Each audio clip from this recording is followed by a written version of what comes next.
குட்டி செடி கூடத்துக்குள்ள இருக்குமோ அப்படின்னு சொல்லிட்டு பார்த்தா இங்கேயும் காணும். ഞാനും അപ്പടിതാ നിന്നെ കള്ളി റോസാ ചെടി ഏനെങ്കിലും പാത്തുണ്ട് കാണാൻ இங்கேயும் இல்லையா? எம்மா எம்மா நான் வந்துட்டேன். ஏ பிள்ளை சத்தி எங்க போனே? எல்லாரும் என்னம்மா அலைய வச்ச நீ கேட்டு கழுத ஆறு நிமிஷத்துல பதறி போய் அட்டாக்கி வராச்சு. நீ எங்கெல்லாம் அலைஞ்சு திரிஞ்சு வந்துடுமா? ஸ்லேடு கடையிலையும் பண்டா கடையிலையும் பின்ன ஐஸ்கிரீம் கடையிலையும் அப்படி இப்படி ஒவ்வொருத்தனும் திரு முழிச்சு பார்த்தானு எங்களை ஏதோ நாங்க வந்து ஏதோ களவான போற மாதிரி அதெல்லாம் சமாளிச்சு வந்து பிறகு ஏதோ ஒரு ஐடியா தோணுச்சு. செடி கடையில பார்ப்போம், பொம்பளை குட்டிகளுக்கு செடி தானே ரொம்ப பிடிச்சா அப்படின்னு சொல்லிட்டு இங்க வந்து எங்கிட்ட போய் தொலைஞ்சேன். இல்லைன்னா ஃபோன் பண்ணாலும் அது எடுத்துருக்கலாம். இல்லை ஃபோன் எல்லாம் நீங்க என்னத்து வச்சிருக்குதியோ? அர்ஜென்ட்டுக்கு தானே, இதுக்கு வீட்டில் இட்டுருக்கலாமே. ஒரு செகண்டாவது நான் சொல்லி இதை கேளுங்க. என்னட்டி அப்படி பேய போற நீ? எம்மா பர்ச்சேஸ் பண்ணிட்டு இருக்கும்போ எனக்கு கூட படிச்ச 2 பையக்களை பார்த்தேன். நல்லா தான் பேசியாண்ட நின்னானு. பின்ன வந்து இன்னொரு பையன் வந்தான். அந்த பையன் எனக்கு பிடிச்ச வச்சு அதை எப்போ பார்த்தாலும் என்ன டார்ச்சர் பண்ணிட்டே இருப்பேன். லவ்வுக்கு போன ஆண்டவரே சொல்லவே இல்லையட்டி இதெல்லாம்.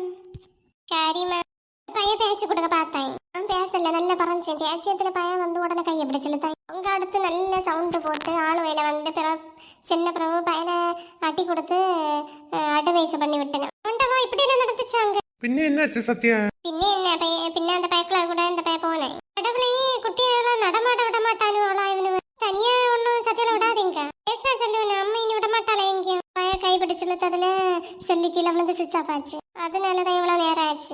எட்டி சத்தியா இனி நீ எங்கேயுமே போப்பாது வெளியில தனி.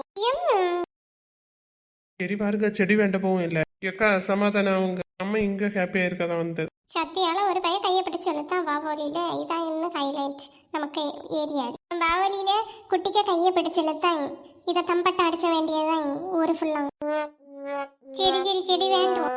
இந்த செடி நல்லா இருக்குல்ல.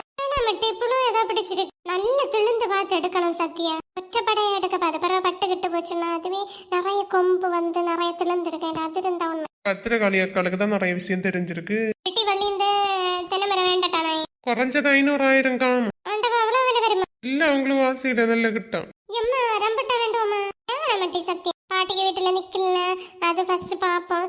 அது வளர்ந்து காய்ச்சல் அதுல இருந்து வித்தெடுத்து போட்டு வந்து மரமா வளர இங்க ஆகப்பட 500,000 வேணும் வேண்டும். அதுல வேற வரைக்கா கூட நினைச்சது தெரியாது. நம்ம வேண்டியது வரைக்கேனா ஒன்னும் இல்ல. நல்ல இனிச்சம் இல்லைன்னா புளிச்சம் கண்ட செலவு தான். வா போவோம். அது ஒரு காரணத்தை சொல்லு. பின்ன எனக்கு வந்தது இங்க அம்மா செடி கொடிகளை காணவா அப்படின்னு வச்சுக்கலாம். எம்மா வித்து வேண்டும். செடியை தான் வாடி கீடி போவேன்னு சொல்லியது. வித்து வந்து வளர்ந்து வர இல்ல. போன வரிய ஞாபகம் இருக்கு. ஏதோ பச்சை சுட்டு தள்ளிய மாதிரி ஒரு வித்து வேண்டுச்சு. பச்சை மிளகு வித்து.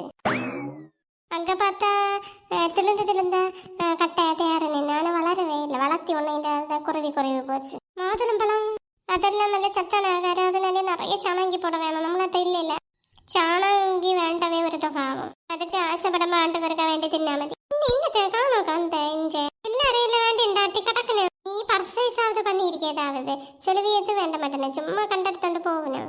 அழகா வருமானத்தை அனுசரிச்சுதான் பண்ண முடியல. ஆடிட்டு கிடந்த அவ்வளவுதான். எட்டி வள்ளி திராட்சை வேண்டலான்னு இருக்கு. காய்ச்சல் வளர்ந்து வந்தா பார்க்க எவ்வளவு அருமையா இருக்கும். கொத்தா இருக்கும். அவ்வளவு பார்க்க அவ்வளவு சந்தமா இருக்கும். தெரியல வெளியதெல்லாம் சரிதான். அதுக்கேற்ற மாதிரி நம்ம பாடுபடணும். 2, 4, 5 சைடுல கம்போலை நாட்டி வச்சு அது வளர்ந்து வரும்போது சுருட்டி விடணும். நீ என்ன பண்ணி தர மாட்டியா? என்ன இருந்தாலும் நம்ம ஒண்ணுக்குள்ள ஒண்ணு கண்ணுக்குள்ள கண்ணாச்சே. வாய்ப்பில்ல ராஜா, வாய்ப்பில்ல. வள்ளி எல்லாம் தின்னோக்குதால உங்களை தெரியும். ஏற்கனவே எல்லாருக்கும் தெரிஞ்ச கதாச்சே. அப்போ யாராச்சும் ஏதாச்சும் வேண்டதில்லோ இல்ல போமோ? போம். சீ உங்களை கூட வந்ததுக்கு வராமல் இருந்திருக்கலாம். தேவையில்லாம அந்த பயில் உள்ள இடையில வந்து எனக்கு மைண்டை டிஸ்டர்ப் பண்ணி இரிட்டேட் படுத்தி வச்சு டிப்ரெஷன் டென்ஷன் ஆக்கி விட்டாங்க. சரி கொஞ்சம் ஜாலியா இருக்கலாம்னு பார்த்தா அப்போ நீங்க போற கேசட்ல இருக்குதியோ. இதுக்கு தான் சொல்லிட்டு தனக்கு ஸ்டேஜ் பிள்ளைகளால கூட வரணும். இங்க ஜாலியா இருக்கேன். பிள்ளை சத்தியா இதை விட ஜாலி எங்க இருக்கு? நீ நாங்க அது இதுன்னு காமெடியாவது சொல்லிட்டாரா? செல்வி அதுவும் பண்ண மாட்டேன். சும்மா அம்மனு சிரிச்சோண்டே வருவேன். பெரிய காமெடி வித்துவான்னு நினைப்பு. சரி நாம விட்டு போ. யோக்கோ நாங்க பர்சேஸ் பண்ணுவே. சரிட்டு பின்ன பண்ணிட்டாரு. ஏக்கா நாங்க உங்களை நம்பிதானே வந்தோம். மிஞ்சி போற ஒரு ஸ்லேடா ஒரு பன்னு வேண்டும்.